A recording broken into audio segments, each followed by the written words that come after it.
આજે આપણે 21મી સદીમાં જે રહેણી કરણી, જે લાઈફસ્ટાઈલથી રહીએ છીએ એમાં આપણને ખરેખર સાચો આનંદ મળે છે ખરો? કે પછી 2500 વર્ષ પહેલા ભગવાન મહાવીરે આપણને જે જીવન જીવવાની પદ્ધતિ બતાવી એમાં જ સાચો આનંદ છે? તો આજે જાણીએ સાચો આનંદ ક્યાં છે? મોબાઈલ, મેંદો, મેકઅપ કે Mahavir?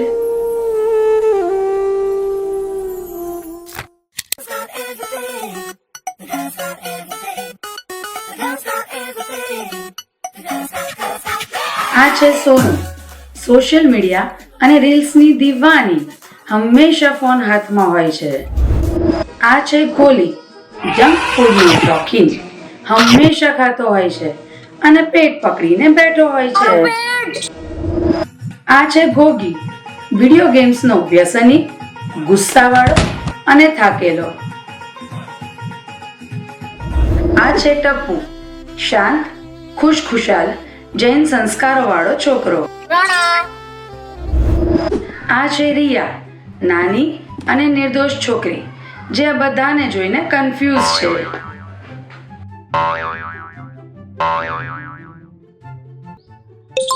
Hey guys, welcome to my new vlog.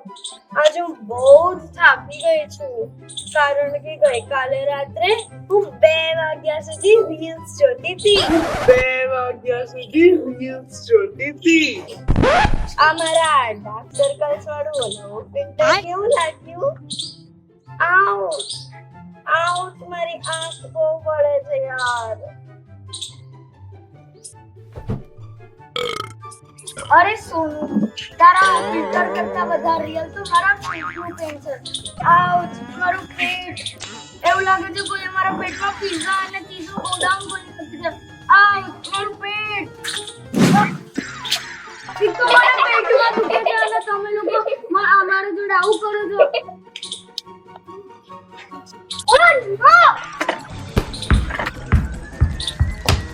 Wifi કેટલું સ્લો ચાલે છે અને ઇન્ટરનેટ બી મને ગી લાગે છે અને મારો કેરેક્ટર મરી ગયો અને ફોન તોડી નાખવાનું મન થાય છે. માથું બી મોટું થાય છે. અરે તમે લોકો શું કરો છો? તમે લોકો તો મને કોઈ ચિડિયાઘરના વિચિત્ર પ્રાણીઓ જેવા લાગો છો. ગોલી, તું તો રોજ જંક ફૂડ ખાઈને બીમાર પડે છે. સોનુ, તારી આંખમાંથી તો પાણી જ નીકળે છે. અને ગોગી, તું તો ગેમ્સ રમીને સાવ ચીડિયો થઈ ગયો છે. આપણે લોકો અહીંયા રમવા આવ્યા છે કે રડવા? અરે રિયા, તને આ બધી ખબર ના પડે. પિઝા, આ બર્ગર, આ બધા વગર તો જિંદગીની અસલી મજા જ નથી. મારું પેટ. ઈનો. અને ઇન્સ્ટાગ્રામ પર ફોલોવર્સ ને વધે કોઈના કોઈ ભાવ જ નથી આપતું. પણ સાચું કહું રિયા, મને પણ અંદરથી જરાય મજા નથી આવતી. બહુ એકલું લાગે છે. મારા 500 ઓનલાઈન ફ્રેન્ડ્સ છે પણ માથું દબાવવા વાળું એક પણ નથી.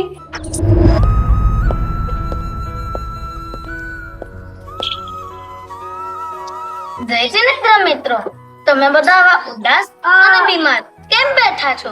કોઈએ તમારી ચોકલેટ ચોરી લીધી છે કે શું? અરે ટપ્પુ, સારું છે તું આવી ગયો. જો ને આ લોકો આખો દિવસ મોબાઈલ અને જંક ફૂડ માં જ પડ્યા રહે છે અને પછી કહે છે કે મારું માથું દુખે છે અને મારું પેટ દુખે છે.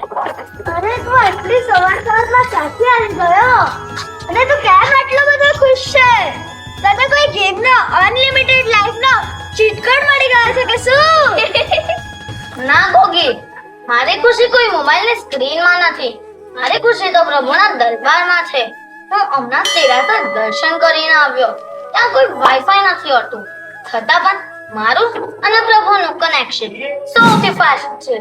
દેરાસર એ પણ રોજ સવારે. ત્યાં જઈને શું મળવાનું યાર? ત્યાં શું સારું બેકગ્રાઉન્ડ મળે? અને ત્યાં મારા બ્લોગ માટે શું વ્યૂ આવશે? ના સોનુ, ત્યાં કોઈ રીલ નથી બનતી, પણ આપણું રિયલ જીવન બને છે. તને ખબર છે આપણી આ બધી તકલીફો અને પ્રોબ્લેમ્સ નું કારણ શું છે? શું? આ એડવાન્સ લાઈફસ્ટાઈલ. આ બીજું કઈ નહીં, એક પાપ જ છે. પાપ? મેં વળી કોનું ખૂન કરી નાખ્યું? મેં તો બસા નિર્દોષ પિતાને ઇન્સાફ અપાવ્યો. અરે બોલી, આપણા જૈન ધર્મમાં કહ્યું છે કે આપણા શરીરને નુકસાન પહોંચાડવું એ પણ એક હિંસા જ છે. આ બધાનો ગંદો મેદો, આ વાસી ખોરાક અને આ જંક ફૂડ ખાઈને તું તારા શરીરની હિંસા કરે છે. આ બધાનો ગંદો મેદો તારા શરીરમાં જઈને સિમેન્ટ બની જશે. આપણા જૈન ધર્મમાં કહ્યું છે કે આપણને શુદ્ધ અને સાત્વિક ભોજન જ વાપરવું જોઈએ, જેથી આપણું શરીર અને મન બંને તંદુરસ્ત રહે. હા ટપ્પુ, જૈન આહાર પદ્ધતિ એડવાન્સ સાયન્સ નિયમો સાથે સુસંગત છે. મારી મમ્મી કહે છે કે જૈન આહાર પદ્ધતિ જેણે બનાવી હશે તે એક મહાન ડાયટિશિયન હશે. તો પછી શું આ મારો નવો સ્માર્ટફોન પર પાપ છે? મેં તો કોઈ જંક ફૂડ નથી ખાધું. ના સોનું, તારો આ સ્માર્ટફોન પાપ નથી, પણ તારું એમાં 24 કલાક ઘૂસી રહેવું એ પાપ છે. તું એની પાછળ પાગલો જેમ પડી રહ્યો છે. તને લાઈક નથી મળતા તો તું તારું મોઢું ડિસલાઈક જેમ બનાવીને બેસી જાય છે. તને ગુસ્સો આવે છે, ઈર્ષ્યા થાય છે અને ડિપ્રેશન પણ થાય છે. જૈન ધર્મમાં આને કશાય કહે છે, કશાય. ક્રોધ, માન, માયા અને લોભ.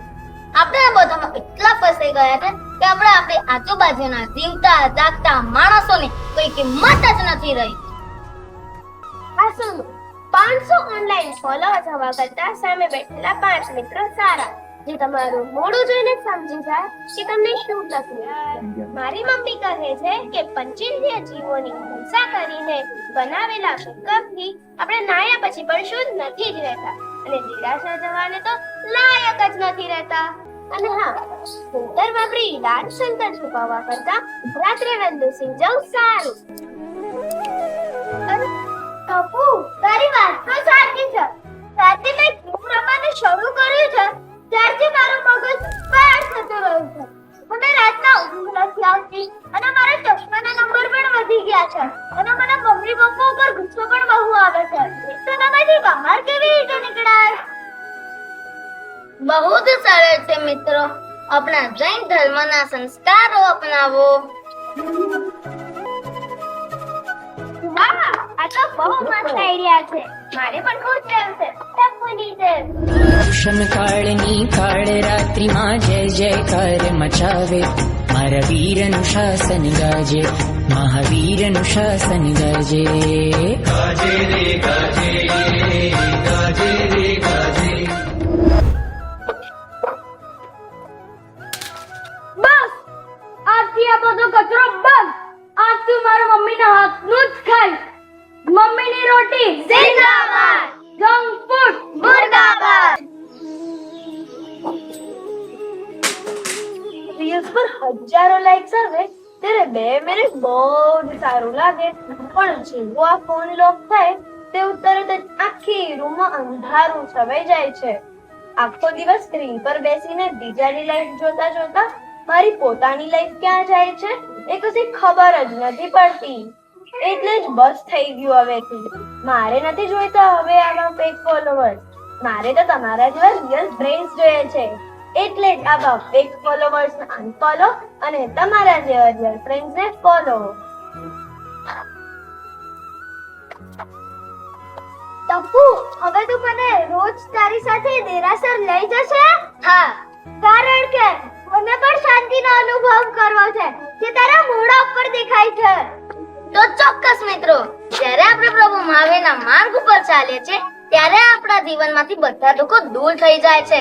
પ્રભુ મહાવીરનો માર્ગ અને જૈન શાસન આપણને સાચી રીતે જીવતા શીખવાડે છે. તો ચાલો હવે મળું છેનું શરૂઆત મારાથી. અત્યારે આપણે બધા મળી દેરાસર જઈએ. વંદે વીરમ, વંદે વીરમ. જયનમ જયતિ શાસ્ત્રમ, જયનમ જયતિ શાસ્ત્રમ. કૃષ્ણાનંદન વીર કી જય, બોલો મહાવીર કી. શ્રી મહાવીર સ્વામી ભગવાન